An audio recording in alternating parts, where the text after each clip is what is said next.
Hello everyone, welcome back. आज फिर से हम बात करने जा रहे हैं टर्की और पाकिस्तान के रिलेशंस के बारे में। टर्किश प्रेसिडेंट अर्दोगन का विज़िट हुआ है पाकिस्तान में और बहुत सारी बातें हुई हैं रिगार्डिंग जो इनकी इकोनॉमिक टाइज़ है और ट्रेड है उसको स्ट्रेंथन करने के लिए। सो पूरी न्यूज़ को डिस्कस करते हैं और इंडिया और कश्मीर का क्या इशू उभर के आया है इस विज़िट के बाद और इंडिया को उसको टैकल करने के लिए क्या करना चाहिए, सब कुछ हम डिस्कस करेंगे इस वीडियो में। एंड तक आप बने रहिएगा मेरे साथ, बट उसके पहले प्लीज़ मेक श्योर करिए कि आपने चैनल को सब्सक्राइब कर लिया हो ताकि फ्यूचर में मैं जो भी वीडियोस डालूँ उनका नोटिफिकेशन आपको टाइमली मिल जाए। और बाकी इस वीडियो को भी प्लीज़ लाइक एंड शेयर करिएगा। So let's get started. अब देखिए, बहुत ही वार्म वेलकम हुआ है अर्दोगन का एयरपोर्ट पर। प्रेसिडेंट है जो पाकिस्तान के आसिफ अली जरदारी, प्राइम मिनिस्टर शहबाज शरीफ और बाकी भी सीनियर गवर्नमेंट ऑफिशियल्स वहाँ पे प्रेजेंट थे उनके वार्म वेलकम के लिए। ठीक है, अब देखिए बहुत सारी कुछ खास बातें हुई हैं इनके विज़िट पर। मैं उनको पॉइंट बाय पॉइंट जो इम्पोर्टेंट मेरे को लगा सिर्फ मैंने वही उठाया न्यूज़ से और वही मैं आपके सामने अभी रख रही हूँ। जैसे जो पाकिस्तान की एरियल स्ट्रेंथ है उसको सिग्निफिकेंट बूस्ट देने के बारे में बात हुई है। टर्की के साथ बात करी है कि हम एक प्रोडक्शन फैसिलिटी एस्टैब्लिश करेंगे पाकिस्तान में ताकि जो 5th जनरेशन स्टेल्थ एयरक्राफ्ट है TAI कान उसको मैन्युफैक्चर करा जा सके। इससे अगेन जो मैन्युफैक्चरिंग इंडस्ट्री है पाकिस्तान की उसको भी बूस्ट मिलेगा। जो एरियल स्ट्रेंथ है मिलिट्री एरियल स्ट्रेंथ उसको भी बूस्ट मिलेगा पाकिस्तान की, और जो उनकी इकोनॉमी है उसको भी एक तरीके से हेल्प मिलेगी। और आपको सबको पता है पाकिस्तान की इकोनॉमी कैसा वर्क कर रही है सिंस फॉरएवर। दूसरी जो इम्पोर्टेंट बात हुई है इनके विज़िट में वो हुई है कि जो पाकिस्तान की मिलिट्री कैपेबिलिटीज़ हैं उनको भी बूस्ट दिया जाएगा, उनको भी बोल्स्टर किया जाएगा। कैसे? टर्की और पाकिस्तान के बीच में टेक्नोलॉजी ट्रांसफ़र करके और जो जॉइंट प्रोडक्शन एग्रीमेंट्स हैं उनको साइन करके। मतलब जो टर्की और पाकिस्तान है वो इस बात पर अग्री कर रहे हैं कि हम एक दूसरे के बीच में टेक्नोलॉजी ट्रांसफ़र करेंगे, कैसे अपनी मिलिट्री को बेहतर बनाया जाए। जैसे कि नेवल शिप बिल्डिंग के बारे में बात करेंगे, ड्रोन टेक्नोलॉजी के बारे में बात करेंगे और आर्म सेल्स को भी ये दोनों साझा करेंगे और इसके बारे में बात करेंगे, इसको आगे लेकर जाएंगे। तीसरा जो इम्पोर्टेंट बात है, टर्की ने पाकिस्तान को T-129 ATA के हेलीकॉप्टर्स को सप्लाई करने का वादा किया है। ठीक है, अब इस पर बाकी भी आप इस चीज़ को पढ़ सकते हैं कि किस किस चीज़ पर किस वेपनरी डेवलपमेंट के लिए भी पाकिस्तान के साथ कोलैबोरेट करा गया है। अब देखिए ये सब हो रहा है और आपको पता है कि इसका असर इंडिया पे क्या होगा। पाकिस्तान का किसी भी वे में स्ट्रेंथन होना is not good for India. I am not saying कि पाकिस्तान इतना ज़्यादा स्ट्रेंथन हो गया है कि इंडिया को टेक ओवर कर लेगा, ऐसा कुछ नहीं है। बट हमें विजिलेंट रहना पड़ेगा क्योंकि पाकिस्तान हमारा दुश्मन है, सबको पता है। कश्मीर को डिस्टेबलाइज करने की कोशिश करता रहता है, कश्मीर का इश्यू उठाता रहता है, चाहता है कि इंटरनेशनल प्लेटफॉर्म पर भी ये इश्यू जाए।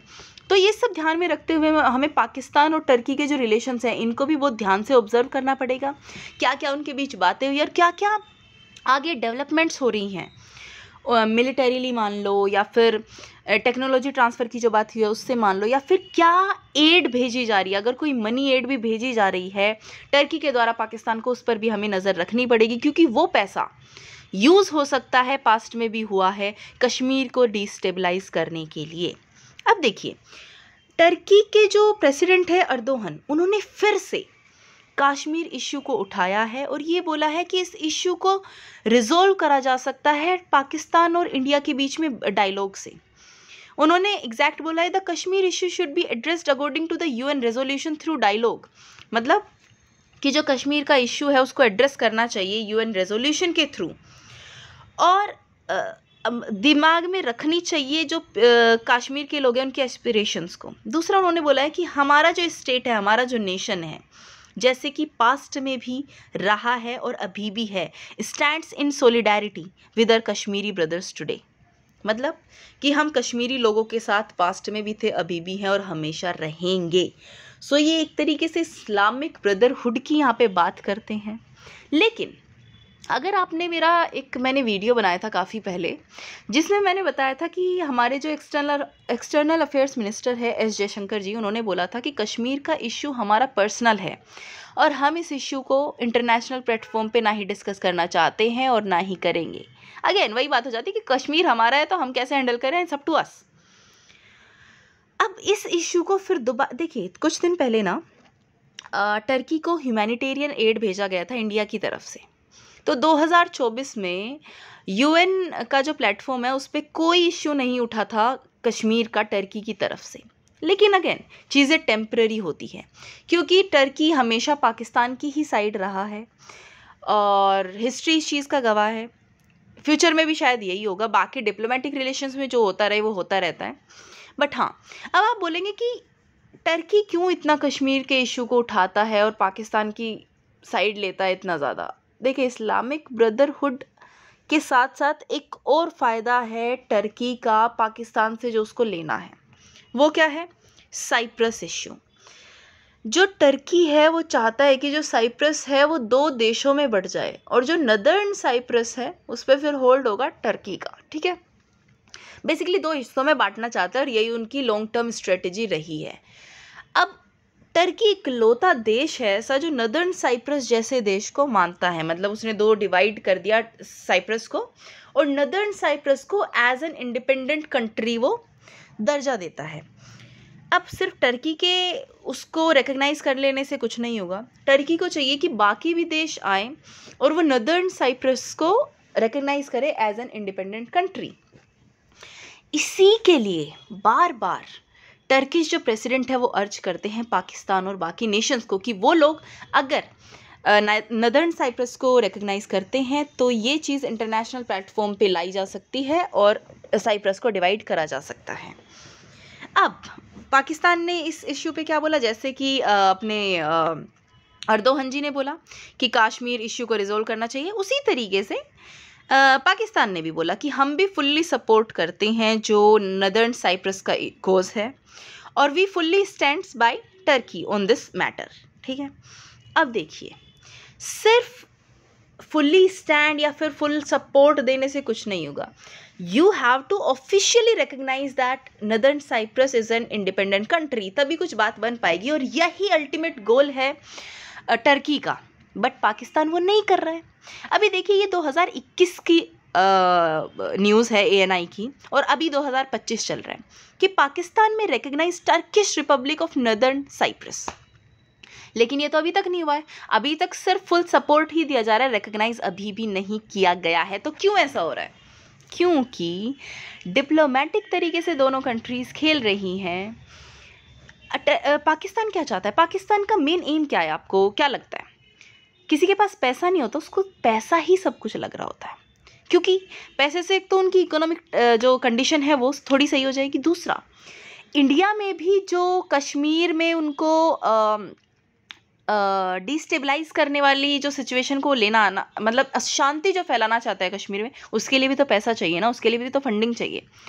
जब तक टर्की इनको फंडिंग नहीं देगा तब तक ये रिकग्नाइज नहीं करेंगे।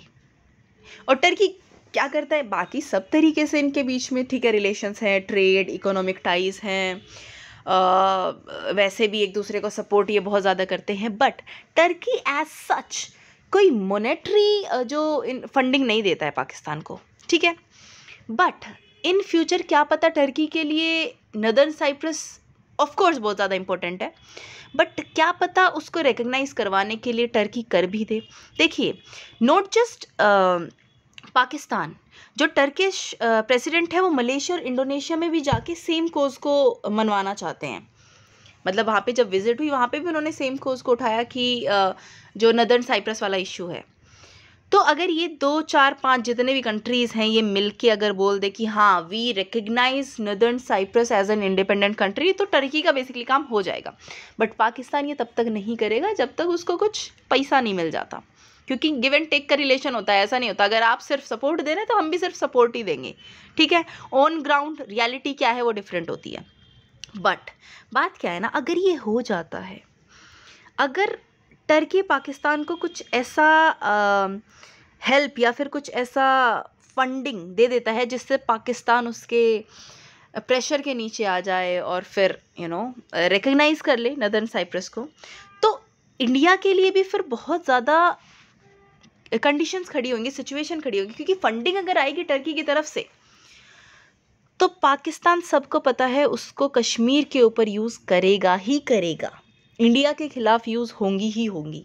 और इसीलिए इंडिया कोशिश कर रहा है टर्की की जो विज़िट है पाकिस्तान को, टर्किश प्रेसिडेंट की, उसको क्लोजली वॉच करने की, और क्या क्या उसमें बातें हो रही हैं उन सब को कवर कर रहा है इंडिया, ताकि हम तैयार रहें। क्योंकि अगेन हिस्ट्री गवाह है कि टर्की इंडिया का फ्रेंड नहीं है, हमेशा इंडिया को डिच करके उसने पाकिस्तान का ही साथ दिया है, और जो उसके डेंजरस एम्बिशंस है बेसिकली वो थ्रेट कर सकते हैं इंडिया को, ठीक है।